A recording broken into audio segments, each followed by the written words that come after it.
You can be a leader, but a leader is a developed set of skills. It's a developed set. State of mind, state of mind, state of mind, state of mind, state of mind.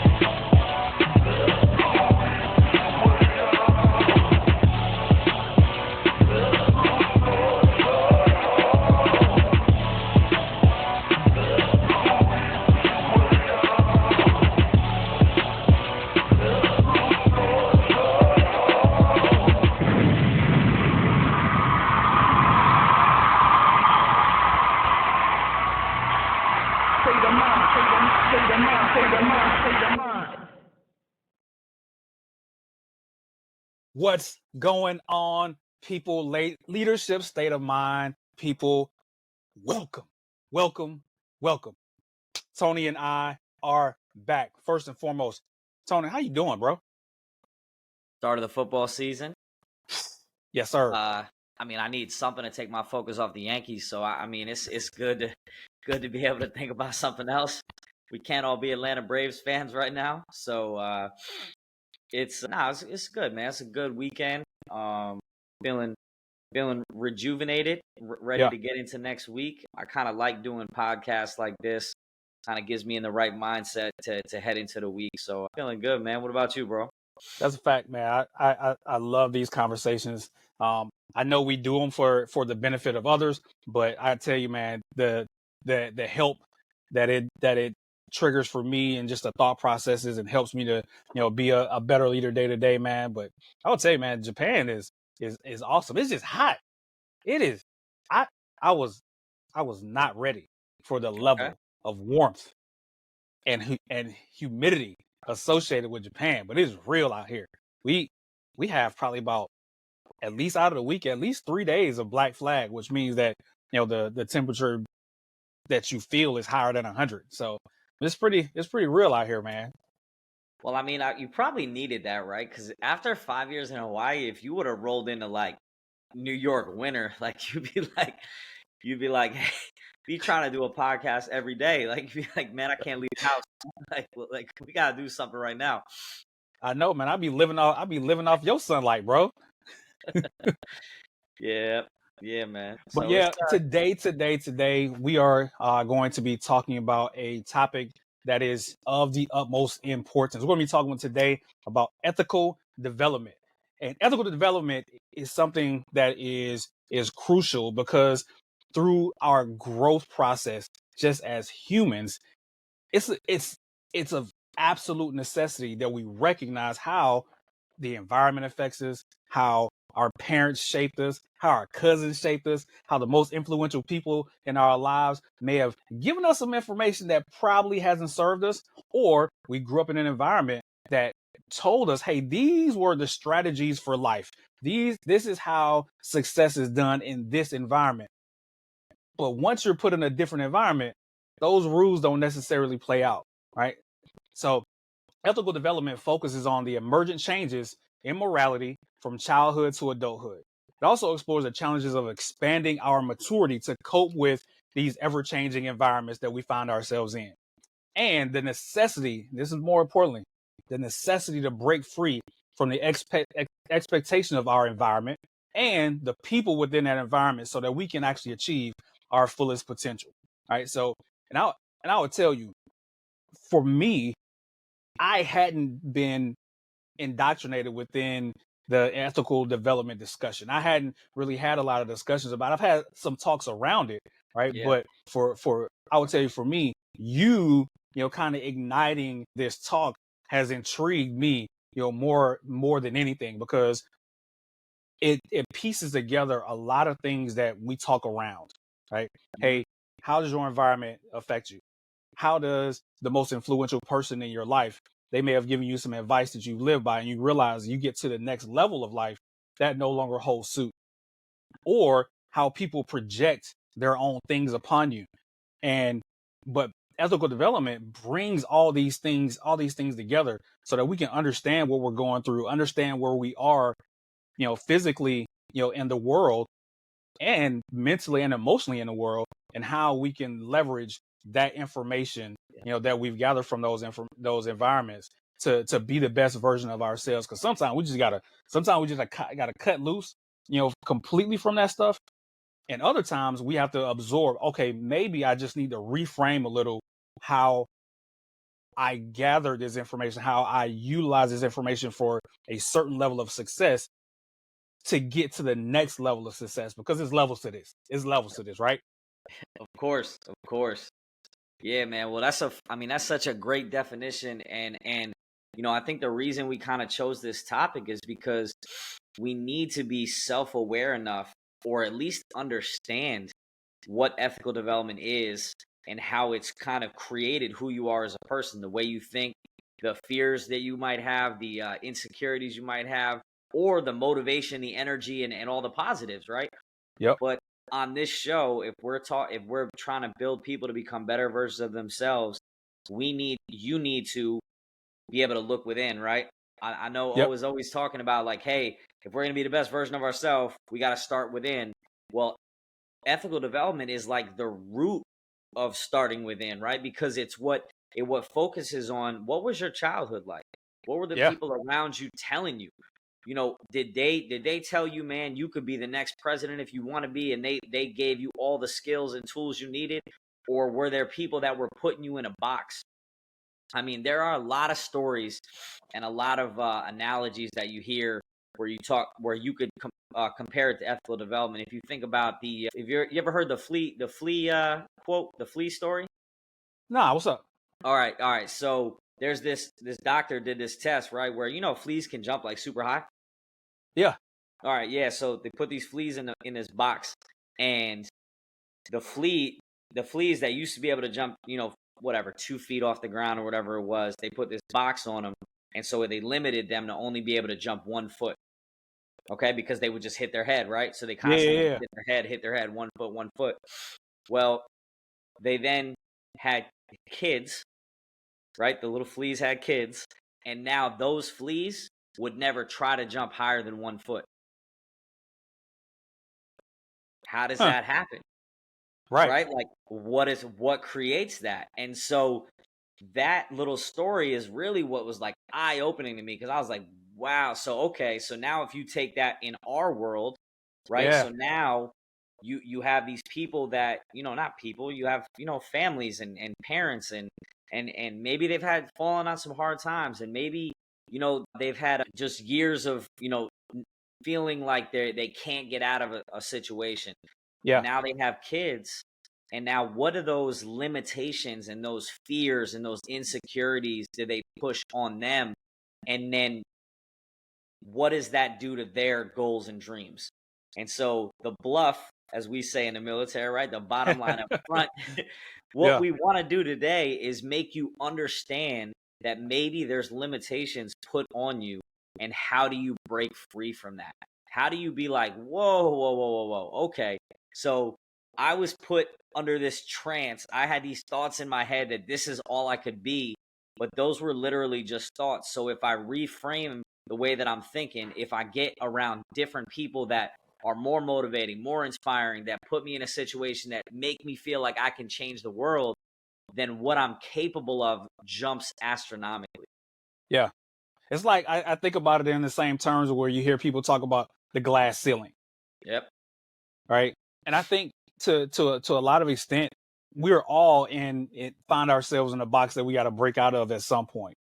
Sometimes I think that it happens accidentally, but what we're talking about today is how to intentionally do it. Like, right, how to recognize where we are and how those limitations may be prevailing. Those limiting beliefs, may be prevailing, maybe have almost put an automation on us, Yeah. kind of a deal, right? Pre-programmed us to a specific response that is easily cracked, right? And It is. we're trying to come, with the code. We're trying to come with the unlock code, the up, down, left, right.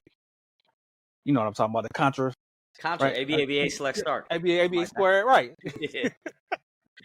Yeah. So, and that's exactly what I want to do today, right? If today you walk away from this podcast and you're like, there are things that I can do that I'm telling myself I can't. Who's telling you that you can't? Yeah. Right? Because if it's that voice in the back of your head, or someone that's telling you like, don't try that, this is dangerous, or this is, this is scary, is that you, or is that someone, an aunt, an uncle, a cousin, a mom, a dad, an older brother? Like, who put you in this box to make you think you're limited, man? Because the brain is unbelievable. It will tell you whatever story that you tell it. And so if you can figure out like, man, I am capable of doing so much more, and I'm limiting myself based on this upbringing, based on this circle of people that I was around, then let's break free from that. Like, let's Yeah. figure Yeah. out like what it is, and let's break free. Because I think once you break free from that, the next thing you do is you start building that self-confidence. And we've talked about that, man. Like, building self-confidence is not something that is widely talked about, but it's important. And so if you're trying to break free from this ethical development, then the next step is building that confidence to realize that you're capable to do more. Absolutely. Yeah, I think about, man, just having these conversations with you. For you, what were some of maybe your prevailing voices or limitations? Where do you think what were some of those for you, and where do you think they originated from? Sure. Yeah. So, I'll tell you, first of all, extremely blessed to have a, big Italian family growing up. I think part of the voices in my head were definitely my grandfather. He instilled a lot of my work ethic. He would always say things like, it doesn't matter what you do, what your job is, do it to the best of your ability.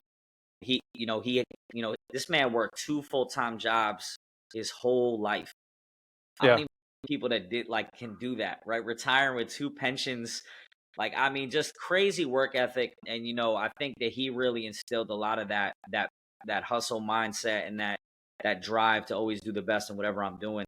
And then, it was carried on by my father, who I think for him, he always wanted, his goal was for me to be better than him. And I mean, we've talked a lot about being vulnerable and lowering the waterline. And so, my family has dealt with some addiction problems, and my dad would be the first one to admit it, that that was something that he felt with for a long time. And one of the things he would say to me is like, I just want you to be better than me. One of his goals was like, I don't want you to ever fall into addiction and drug use and things like that. So while coming from a really good place, right? Like, that's a good place. I Yep. want you to be better than you, and I don't want you to be addicted to drugs. When you think about it, that's not a high bar. You know what I Yeah. mean? No Like, it's doubt. not like this, like, hey, I think you could be a president, or I think you could, I think you could do whatever you want. It was like, hey, I want you to be better than me. I want you to not be a drug addict, and I'm going to do everything I can to help you and support you to do that. So, my dad, what I want everyone to take away from this is that sometimes people can only see, they have Yeah. their blinders on, and they see only what they can see, right? It doesn't make them bad people. I love my dad. He's a huge part of who I am as a person. But as we're trying to unwrap this conversation, we got to be willing to look back to, what are some of the things that built who you were. And so I think in high school, and even the early years in the military for me, I didn't have a very high ceiling on what I could do. Like, I Yeah. didn't think a lot of myself. My ASVAB score, for those watching that aren't in the military, it's the exam you take to figure out like what jobs you can get in the military. It wasn't very high. School was not one of my main focuses, I guess. Yeah. And so even in the Navy, when I first joined, I was like, oh, I'm just a mechanic. I don't have this, really good job where I'm like upper mental group. And so I felt really limited in what I could do, and didn't have a lot of, like, my ceiling didn't feel that high. It felt kind of low, Yeah. to be honest with you. Does that make sense? Yeah. That makes perfect sense, man. So with that, man, because you've achieved a lot, bro. Right?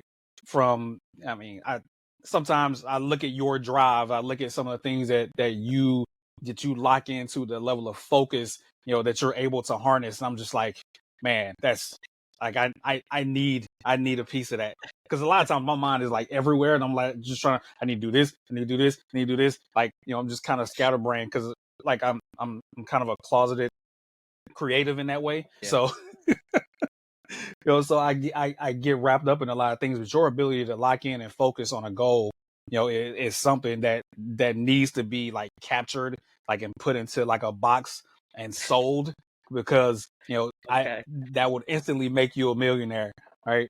But even in spite of some of those limitations, right? How did you extract the value set, the principles, to putting yourself to achieve that level of focus and drive that you have for the goals that you've achieved? All right. So I think to talk about that, we have to talk about one, the fact that your ethical development doesn't stop, right? It doesn't like Yeah, end when you leave your house and go to college, right? It continues to grow. And I think what's really dope about the military in particular, but I'm sure it's not limited to that, it's just my experience, is yeah, that I feel like you have two circles of ethical development. You have that first 18 years of your life when the aunts and uncles and grandparents and moms and dads and those close friends are a big part of it. But then you have like, what is that first boat experience, right? What that first command that you go to when you're young, impressionable, yeah, hopes and dreams, or maybe fears and insecurities, like all meet in the middle. And what for me, it was having success on that first boat. That's really what did it. And I mean, you were a part of that, right? Like you were one yeah, of the people that were a couple years ahead of me on the boat. I showed up, and you kind of took me under your wing because you saw that drive and that motivation. But if you spend your whole life thinking you're really not that smart and don't really know how far it can go for you and what the Navy's going to be for you, and then people give you these goals in front of you, right? It's going to take you yeah, this long to qualify this. It's going to take you this long to do this. If you're really really good, you can do this and this. yeah, And then yeah, you achieve all those things ahead of everyone's timeline. And then you start accomplishing things and qualifications and being able to stand watch stations, at your 3 to 5 year mark that some people don't do in 20 years. Um, you you start to realize like, oh wow, like hold on, like okay, so if if I can do all this, that there's more to me than what I've thought, right? And I got to start thinking differently about what is possible. yeah. And it's wild because I think if we were both to do a retirement ceremony, Ty Ramsey would be in both of our speeches, right? That's a So fact. you mentioned him in the book, right? You said he Yeah, was a huge part of who you were, but he was for me too, right? And he led through fear a little bit. We lead a little different now. But my point is that he grabbed me one day and was not physically, but just to have a conversation, was like, "Hey man, like you have the work ethic and the skill set to be amazing if you just want to be." And it's not like no one ever said that to me before, but I think it was the combination of the people in my division, the people on the boat that gave me confidence, that put me in leadership positions, the qualifications and watch stations that I was able to stand, really just like it like clicked. I yeah, was like, man, I'm like, hold up, like this is I could take this somewhere, right? And I yeah, think that was yep, that aha moment for me that really like opened up my aperture. That was like, okay, like you're not dumb, like you're not dumb, you just weren't focused, right? Like you know what I mean? Like you didn't you were driving, you were focused on different things, but now that this is something that you want, you can do way more than you even thought you could. yeah. Yeah, I think it's a little it's slightly opposite for me, because with my mom and dad, they they didn't implicitly say, hey, the sky's the limit for you, like you could Hmm. do whatever it is that you wanted to do. My mom, you know she has a high school with some college level of knowledge, right? My dad just graduated from high school, and so me pursuing college and going forward all these things, they didn't have a lot of things to give me from their Sure. experience. But what they never did was, they never said, well, I don't think you can do it. They Yeah. they just was like, okay, well, whatever. It was always this wide open reception, to the cockamamie ideas I had in my head about what I wanted to do. It was always like, well, I mean, might as well.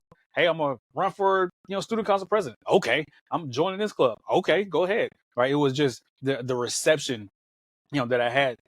But I tell you, things really changed when I told them that I wanted to join the Navy. Okay. And I think this kind of leads into that first point, the very first kind of limiting barrier, that comes up when you're talking about ethical development, and it's fear.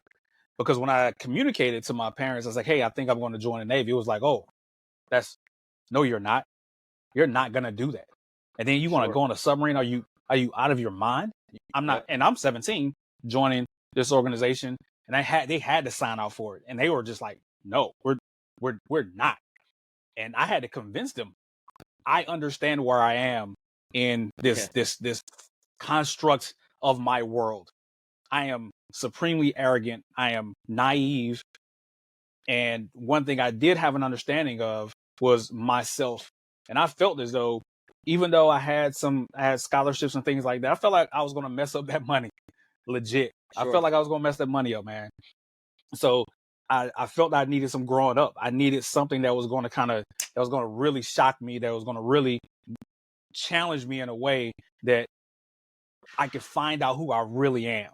And Yeah. I explained that to them, and they're just like, "Man, I don't know. I don't think you could do this." Right. And I think that first barrier in the communication from people projecting on upon us about the things that we want to go do, I think that first barrier is fear, right? Because it's how Yeah. they see it. They see what that goal that we may have for ourselves, and they see themselves. They don't see themselves at any point as a reality. They can't see Yeah. that as a reality for themselves, and they are not. I don't want to say knowledgeable enough or adept enough, to really try to put themselves in your shoes to see if you can actually do it in your own abilities, your own skills. So to no fault of them, they're seeing their apprehension through the lens of fear because they don't see it for themselves. What do you think about that? What do you No, think? I mean, I think that that's 100%. Like, I think that I'm sure that's not the only lens, but that's definitely one of them, right? Yeah, Fear, yeah, insecurity, and then also just the unknown, right? Like, as I say that my limits were based on some of the conversations that I had with my family growing up. I'll also tell you my dad is one of the biggest proponents of why I joined the Navy, right? It yeah, was almost like he had the foresight to be like, I need you to be better, and this will help you get there, right? Like he yeah, always pushed me to be better, and always kind of like got steered me in the right direction. He was the do as I say, not as I do guy. And I love that about him, right? Because he's always been him, man. Like, we talk about being genuine, authentic. No one will ever say that my dad is not him all the time. And I think I get a lot of that from him. But I think that sometimes it's that fear and the unknown that yeah, will just put you in a position where you push that on other people. And so if you're at the point of this podcast where you still listening and you like yeah, waiting for the moment, like, this is it, right? yeah, We can't figure out what your thing is, that or who put those limits on you. Like, we can't do it. Like, you gotta get in the lab, man, and like start having some conversation with your family. Start thinking about where you were at and what happened, and then think about, is my inability to do certain things based on what they said and how I grew up, yeah, or yeah, something that I actually can't do? Because as soon as you make the realization, like, I can do it, you'll be surprised, right? yep, Bruce Lee's got that dope quote. I wish I was better at memorizing quotes, but he talks about, like, the mind doesn't know the difference when you talk bad about yourself, right? yeah, Like, he was a big proponent of, like, don't talk bad about yourself even when you're joking, because your mind can't tell the difference. And yep, so that negative self-talk will if you continue to say you can't do it, you're not smart, you're not this, you're not that, then you will not be any of those things. But the moment you change the way you think about it, and the moment you reframe your situation and be like, hey, I came from this, but where I came from does not determine where I'm going to be. Like, what determines where I'm going to be is my actions and what I do. And if I change the Absolutely. way I think about it and I reframe it, now we can move to the next stage of ethical development, which is growth.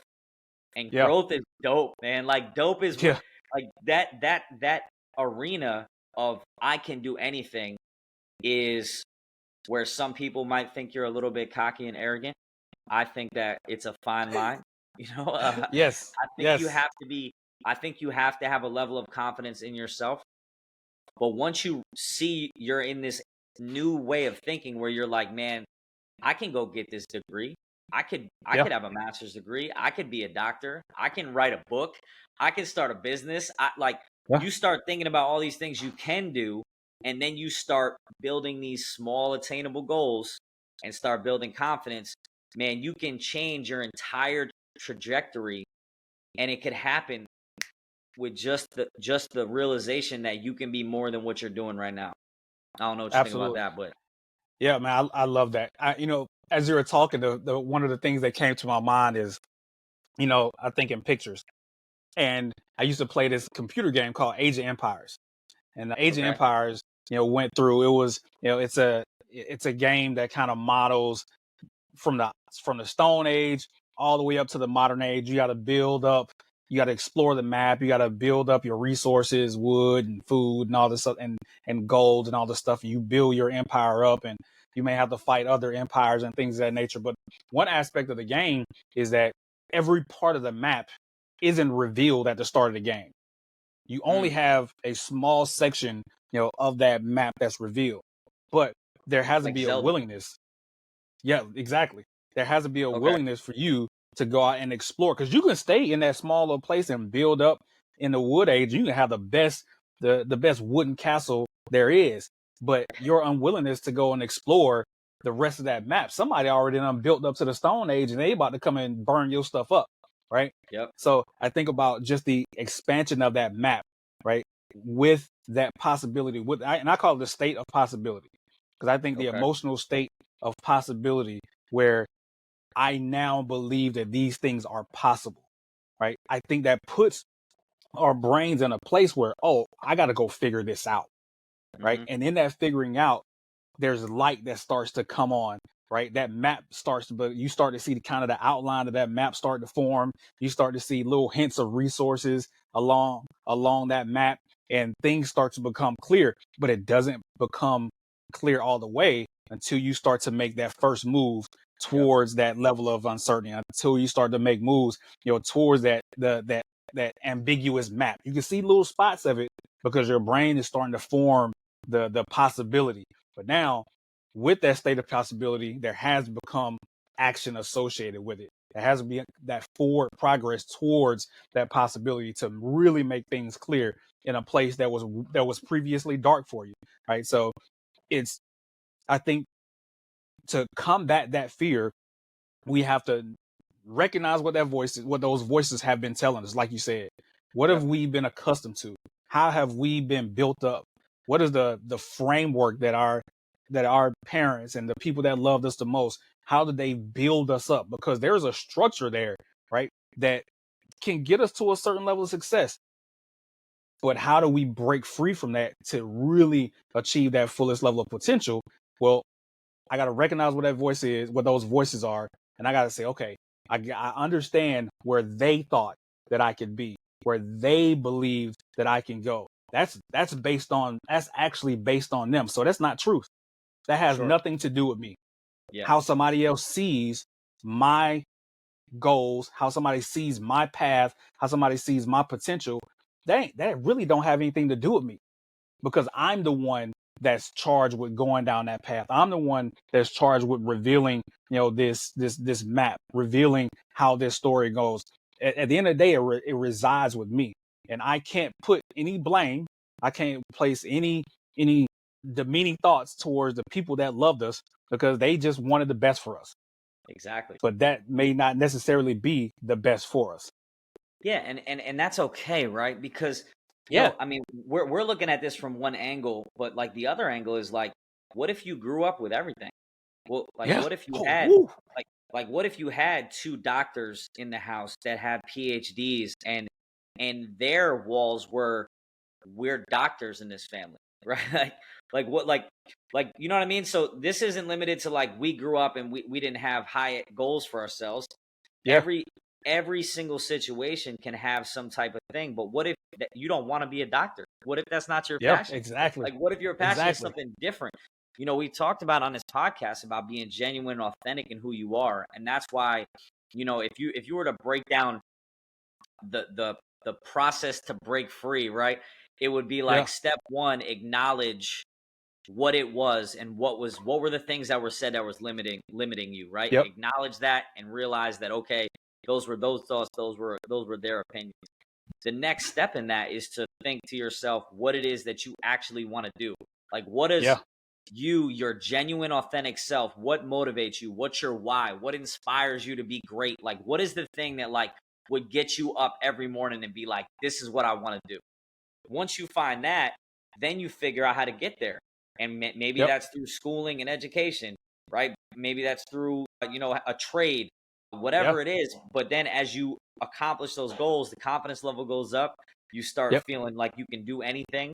And then once you start getting those small wins, they become big wins. And then it grows into something awesome, right? But this ethical development is not like, people that maybe grew up with less or didn't feel like they had the means to be great. It's just the people around you and what they create for what they want for you, right? In their head. Yeah. And all of it is good intentions. Like most of It the time, is. right? It's Yeah. not like parents Absolutely. it's not like parents are like, I want you to do this because they're bad people, right? It's what they know. And I think if you once you realize that, and once you acknowledge that, okay, I'm in the next part of my life, I'm in the growing stage of this ethical development. I think what I'd love to hear from you about, is like, if you're not in the Navy, Yeah. one of the things we talked about a lot is about mentorship. And you can read a lot about the people you surround yourself with can create that next level of either staying somewhere or feeling like you can do more. I think the quote you say, my friends are dope and they do cool stuff or something like that, Yeah. right? So but walk me through why that's important when you're picking those group of friends and those mentors, and as that ethical development grows, if you want to grow as a person and feel like you can accomplish more. Yeah. I would say, even though people who listen to this, may not be in the military, I'm going to reference just me being in the military. But my first boat, I try to bring, I try to bring my environment and how I was raised and kind of the foundation of principles of that structure. I try to bring it into this new environment, and it didn't work. It did not overlap. It wasn't until I had to have somebody really really reframe this thing for me, because I looked at the circumstances as difficult, and that's kind of, I did not have a strategy to deal with this new environment, because I was unwilling to accept it, because I wanted to overlap my environment and how I was raised and what I went through. I wanted to overlap that with this environment and make it work. No, no, no, no, no. That's really not how it works. And luckily, you talk about those mentors. All right, you Yeah. have somebody kind of shake you out of that. And you referenced Ty Ramsey, man. That was just, that's one of the individuals that helped me understand. And even I talk about it, in the book, right? Yeah. How his characterization of me, because I struggled mightily. I was mad all the time, and just could not adapt very well. I could do the work, I could do what I need to do, but I could not really assimilate into this new environment, because I just had this unwilling barrier within me, because I felt like I didn't fit in. But one of the things that he did, we talking to my brother, we pulled into a port, and he characterized me in a way that I did not think that I was. Told me that I was somebody that could do well in this organization. Told me that I was somebody that could achieve whatever he wanted to achieve in this organization. And I had never even thought of myself in that way. And when that happened, it really helped me realize that I needed to get around people that are number one, where I want to be, that Hmm. have attributes that I admire, that have principles that have forged them, and there's a level of certainty there's a with them that they know what they want to do, they know where they want to go, because that's what I wanted for myself, because I didn't have it. So I need to get around those type of people. And so I had looked at my friend group, and at the time my friend group was really more concerned, about smoking weed and going to the club. Mm-hmm. That was Yeah. really what they were concerned with.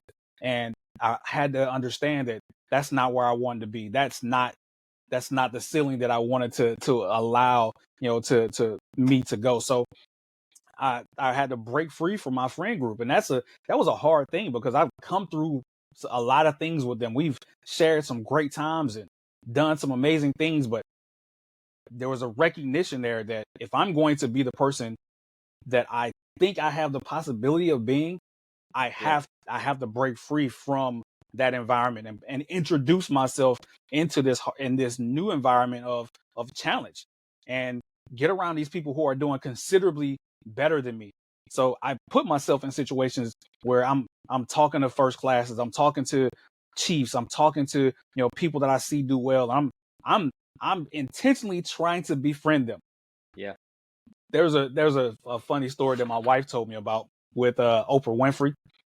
Um, she saw Ava DuVernay when she was directing one of her first works, and she deeply admired Ava DuVernay. So she threw an entire party and invited all these people, all these famous people, and invited Ava DuVernay solely for the purpose of befriending Ava DuVernay. Mm-hmm. Like, she was intentional about, Yeah. hey, I want this person. This person is dope. I Yeah. want to be this person's friend. So I'm going to explore all the resources. I'm going to put forth all the resources I can, so that I can befriend this person, because they have something that I admire. And while that may be a little bit, extreme to put on $1 million party for one Sure. person or whatever, but I understand that energy, right? Yeah. And the people that I've sought out are considerably doper than I am. And I Yeah. love it, because it challenges me and continues to put me in that state of possibility of, Yeah. okay, what is possible for me? And not from a place of envy, right? Because that's key. Not from a place of envy or from a place of jealousy, or, trying to do better than somebody, right? Because I celebrate them. I Of course. celebrate them. But the thing is that there's room for everybody, right? There Because is. the full expression of all of our potential is going to be different, right? So what somebody else wants at the pinnacle of what they want is going to be completely different than what I want. And there's room for all of us. There's Yeah. room for all of us to win, right? So when I see somebody win, I'm just like, I'm 1000%. My friends are dope. My Yeah. friends are dope, right? And Yeah. because I know that energy just continues to leave the door open, for me to have the fullest expression of my potential as well. So that's getting around those people just ignites you. It sets you on fire, right? As long as it's not from an envious place, Yep. that just really sets you on fire. And you construct, and that's the beauty of being an adult, right? We talk about adulting as being hard, but the beauty of being an adult, you can construct your reality. You can construct your foundation the way that you want it. And Yeah. there's always this quote that's going around, like, you are the sum total of the 5 people that you hang around the most, right? Yep. And that's true, because if you aren't being challenged, you are remaining stagnant, because life is about, just like you said, it's about growth. Yeah. And listen, I'm not telling you to cut off all your friends, right? Like, we still gotta, man, I still got some people from the 845, you know what I'm saying? Some people that I No love. doubt. I know you still got some friends from back home.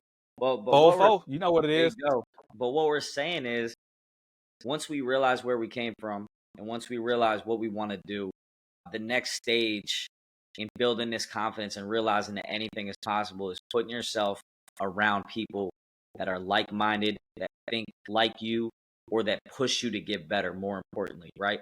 There's Yeah. nothing wrong with having people not, like, you don't want to be the smartest person in the room.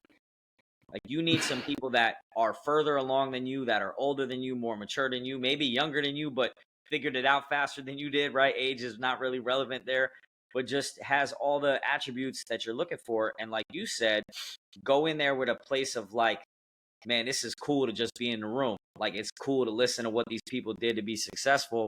And now I want Yep. to be successful. And then you can start asking them questions and start having those conversations. And then once you realize, like, you hear some of these stories about how these people became millionaires, or how their path to success. And it was like, oh yeah, I bought this small business and for like $7,000, and then I sold it for $1 million. And you're like, oh, okay. Yeah. Well, you know what I mean? Like, it's like, oh, so all you have to do is have this one good idea and have this right mindset, and be driven, and put the right people around you, and you can be successful. And I think that's like the next level. Yeah. So think about this, is that once you break free, once you realize that your mind is the only thing stopping you from being able to do anything, once you commit to being a better version of yourself every day and creating these small attainable goals to help you get there, the next step in the ethical development is to put yourself around people that are going to help you get better, that are going to help you grow, that are going to motivate you and inspire you and hold you accountable, and ask you those tough questions, right? Ask you those uncomfortable questions that, hey man, how's that book coming? You said you was going to have done in 2024, right? Yeah. Or hey, you said you was going to finish your degree this year. Did you start school back up? Or whatever those things are that are going to push the envelope. Hey, you said you were going to start that LLC. Did you do it yet? Right? So have those people around you that are willing to ask you those uncomfortable conversations or ask you those questions, because those are the people you need. You don't need the Yeah. people that are not willing to push you to get better around you, because then you're just going to stay stagnant. And then now that second group of ethical development is putting another box on you, right?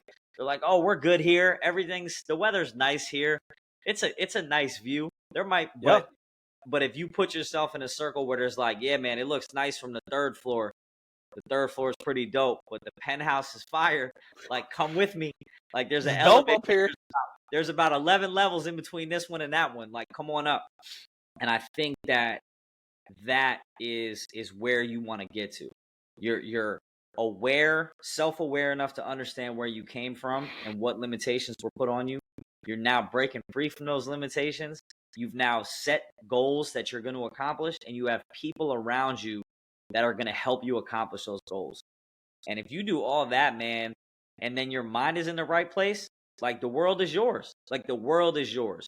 You can accomplish anything you want with that type of mindset and that kind of building block approach to understanding who you are as a person and where you want to go. Yep. And I think one of the things that is really important is the recognition of what is most important to you. What is the thing that you want to get accomplished and why? Right? Understanding what your individual why is.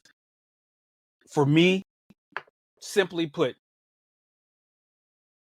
I want to facilitate an environment at home where my children understand that anything is legitimately possible. Mm-hmm. Going forward, I want them to see me go towards these goals. I want them to see me fail, because I want them to see my responses to my failures. Yeah. How I get up when I get knocked down. Yep. How I approach uncertainty. How I approach ambiguity. How I go towards hard things. Because hopefully I can facilitate this environment where they don't have those barriers, that box that that I may have been put in, or you may have been put in, or we all may have been put in, or at least expand, what box. that box looks like. Yeah. Right. Because I imagine as that box expands, there may be some things that, my kids come and say, hey, I want to do this. And I'm like, yeah. That may challenge me. I feel like as parents, we always gonna put some type of box on people, right? Yeah. Because as the world changes, like, the fears that we had riding bikes are not the same as it was, as it is now for our kids. Yeah. I mean, I'm sure there's some math equation about how many more cars are on the road than there were, 30 some years ago. So somebody's done it. Somebody's done it. I'm sure. Alexa knows the answer. Somebody. Yeah. But yeah, man. I mean, you're 100% right, man. Like, your box might be different, but if it's expanded and they feel like they have the ability to do that, man, and that's a beautiful thing. And then when they get older, they'll tell you about the limitations that you put on them, right? But exactly. And I think that's the point, right? Is that Yeah, we yeah, don't even realize it, right? The people around you might not even realize what they're doing. And that's why it's important for you to take a step back and think about those conversations and realize it, because it all comes from a positive place. It's a bunch of people that love you and care for you and want to help you be better. But at the end of the day, they have a frame or a lens that they're seeing things through. And that kind of pushes the narrative of who you are and who they develop you to be, right?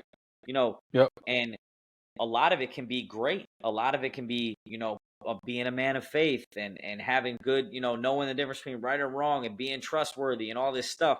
But then there might be these things that are like, hey, what we do is we do this, and this is our swim lane, and we stay there. So everyone's got a different story, but we're all developed through our parents and the people closest to us lenses. And so think about where you really want to go and make sure that you realize that you can break free from that and be great, man. Because I believe in y'all. Like I fundamentally believe that everyone has the choice to be amazing and to chase their dreams if they just realize that they're capable of doing it. So that's what I hope that everyone gets out of this podcast today, man. absolutely, man. And this is such this is such a wonderful topic. It's such a a ground that is just fertile for expression.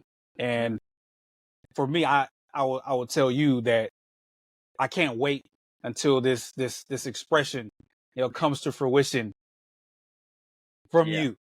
Okay. So I would be remiss if I didn't say, "Hey, bro, what's the status of that book?" Yeah, man, it's coming. Yeah, it's coming. It's coming, man. I'm gonna get it out. I'm gonna get it out. I got you. I Yep. appreciate you. Thank you for holding me accountable on that one. Yeah. We working on it. Yeah. Because you got me. Hey, man, I thought you said what happened. Like, Yeah. man, you right. Man, you right. Right. Yep. But when somebody, when I love how our interaction is, because when we challenge each other, it's never from a place of like maliciousness, and Yep. there's never going to be a place where it's like, man, what, really, really, because both of us remain in that state of possibility where it's like, all right, Mhm. yep, absolutely, I have to be receptive, to that challenge. I got to be receptive, to the input. I got to be receptive, to that feedback. So I got to make sure that I remain open. I got to make sure that I remain in this state of reception, because if I don't, then I'll end up cutting myself out, and I just put myself in my own box. Yep. Yeah, man. Well, I appreciate that, bro. No doubt, man. No doubt. Any last remarks, man? Any way you want to wrap it up? Yeah, I think for me, if I was to kind of sum this up for me in one sentence, I think it would be: other people's maps are not my territory. Hmm. Right? I have my own territory to forge. I got my own paths to forge. You have your own paths to forge.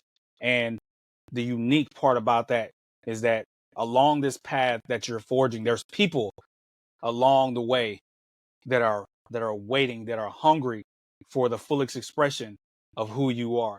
And they deserve the best of you along the way. Yep. And exploring these limitations, exploring the barriers that may have come as a result of our ethical development. It's important to understand that there's people that are assigned to us. I believe this with all of my heart. There are people along the way that only will act, that only will move by the resonation of our voice, by Yep. the act, by our movement, by our dedication to forge our own path. And there are people that are just that cannot hear from anybody else. It's almost like when you may make a recommendation to your spouse about something, and then somebody else comes and says the exact same thing, and they Yeah. like, yeah, That's a good it's idea. kind of in that same Yeah. energy, right? Yep. There's certain people that are waiting to respond to what you have to give them. So that's kind of how I think about this. And there's a certain responsibility, there's a certain weight that comes, with that. I love that, man. Yeah, so listen, I hope this podcast, this episode starts getting you thinking about how to break free, how to realize that anything is possible. Shout out to everyone that helped us get to where we're at today. Shout out That's to my right. dad for getting me in the Navy and getting me on this path to greatness. Shout out to everyone, man, because at the end of the day, everyone helped create who we are. But where we go is up to us, right? So let's not be limited by other people's words, choices, decisions. Let's choose to be great. Let's choose to be genuine, authentic. Let's find our why. And then, man, the world is yours. So anything is possible. I Absolutely. hope y'all have a great day. Absolutely. Please continue to like, share, follow Leadership State of Mind, where we continue to look to make not better leaders, but better people. Absolutely.